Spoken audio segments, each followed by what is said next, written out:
In the previous video, we learned how to find an awesome 3D project for knife blade and made sure we had all the necessary tools and materials.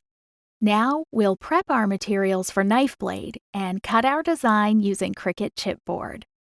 Whenever you're ready, click Make It. Design Space breaks out the project into 4 chipboard mats, all dedicated to our chipboard pieces. Go ahead and hit Continue. If your machine isn't already connected, you'll be prompted to do so here. Now we need to set our material. Click Browse All Materials. Now select Heavy Chipboard, 2 mm. Then Done.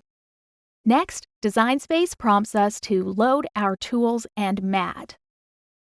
First, move these star wheels all the way to the right. This is absolutely critical when working with knife blade.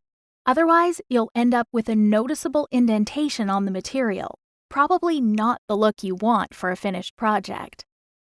Now, put the knife blade into clamp B. Just align the exposed gears on the blade with the gears in the adaptive tool system and snap the latch shut. So with these wheels now safely out of the way and the blade installed, let's prep our mat before we load it up. Remember, this adaptive tool system means the knife blade will be cutting with 10 times more force. So in order to keep your material from moving around the mat, we'll need to do 3 things. First, make sure the material we're cutting is never wider than 11 inches. Make sure no pieces or parts of your material extend beyond the mat, like this. And finally, we need to tape the material down to secure its position on the mat. For this side, align the edge of your tape with the edge of your mat so it doesn't wrap around the edge and interfere with the machine. Once your material is secure, load the mat.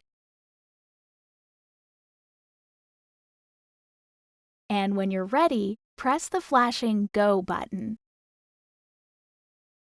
Now you're off and cutting. Repeat this process for all 3 chipboard mats, making sure your material is secured with tape every time. By the way, depending on the complexity of your design, each mat will take some time.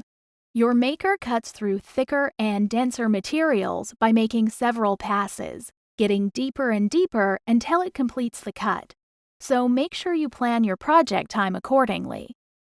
After the first cut for each mat, you'll notice Design Space estimates how long each mat will take. Once a mat is complete, Design Space prompts you to check your cut. This is when you'll confirm that the cut has in fact gone all the way through the material. Gently lift a piece. You may want to check a couple of different areas. If it easily lifts, that's your sign of success. You can always add more passes if needed by pressing the Cricut C button. Caution: if you add too many, it could cut through your mat.